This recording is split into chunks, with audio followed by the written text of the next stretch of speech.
आप सभी का स्वागत है हमारे YouTube चैनल रूहानी डायरी में। अगर वीडियो अच्छा लगे तो एक लाइक जरूर करें और हमारे चैनल को भी सब्सक्राइब करें।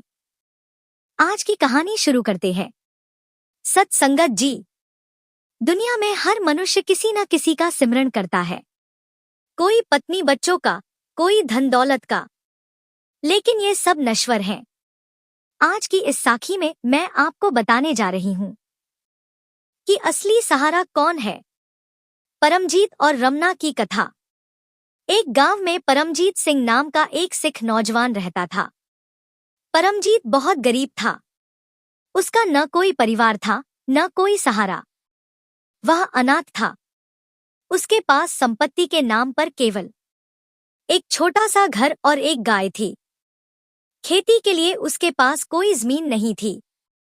फिर भी परमजीत को कभी परमात्मा से शिकायत नहीं थी। वह रोज सुबह उठकर वाहेगुरु का सिमरन करता, फिर जंगल जाकर लकड़ियां काटता और उन्हें बेचकर अपना गुजारा करता। गरीब होने के बावजूद वह दूसरों की सहायता करता और यथासंभव सेवा करता था।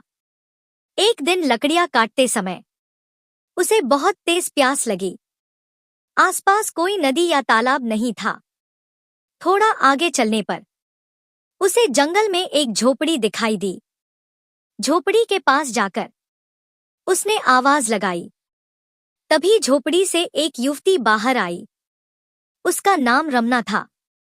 परमजीत ने विनम्रता से कहा, बहन जी, मैं एक लकड़हारा हूं। मुझे बहुत प्यास लगी है, क्या थोड़ा पानी मिल सकता है? रमना भीतर गई और पानी लेकर आई। बातों बातों में रमना ने बताया, मेरे माता पिता बचपन में ही चल बसे। कुछ समय दादाजी के साथ रही, लेकिन अब वे भी नहीं रहे। अब यही जंगल मेरा घर है। परमजीत बोला, मेरा जीवन भी कुछ ऐसा ही है। इस संसार में मेरा भी कोई नहीं। कुछ देर चुप रहने के बाद परमजीत ने हिम्मत करके कहा, मैं आपसे एक बात कहना चाहता हूं। क्या आप मुझसे विवाह करेंगी? रमना चौंक गई। उसने कहा, मेरी एक आंख से मैं देख नहीं सकती और दूसरी से भी बहुत कम दिखाई देता है। परमजीत बोला, मुझे इससे कोई फर्क नहीं पड़ता। मैं आपके साथ जीवन बिताना चाहता हूं।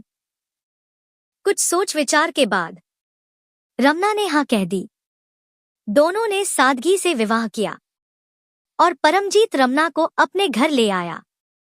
गांव वालों ने उनकी गरीबी और रमना की कमजोरी का मजाक उड़ाया, लेकिन परमजीत ने डटकर कहा, मेरी पत्नी का अपमान मेरा अपमान है।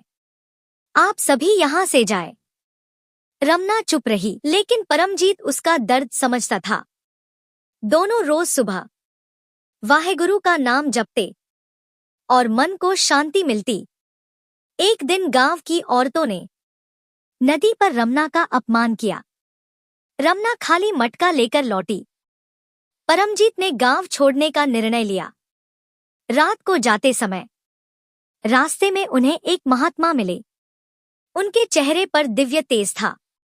महात्मा ने कहा, वाहेगुरु पर विश्वास रखो, एक रात यहीं ठहर जाओ। सुबह जब दोनों उठे तो न महात्मा थे, न झोपड़ी। तभी रमना की आंखों की रोशनी लौट आई। यह चमत्कार नहीं, विश्वास का फल था। इसके बाद दोनों शहर चले गए। परमजीत को काम मिला, ईमानदारी से जीवन बदला। यह साखी हमें सिखाती है, परमात्मा पर विश्वास रखो, उसी के हुक्म में चलो। मालिक एक है और हम सब उसके बच्चे हैं। यदि यह साखी आपको अच्छी लगी हो तो कृपया लाइक, कमेंट और शेयर अवश्य करें। आपके प्रेम और सहयोग के लिए बहुत बहुत धन्यवाद।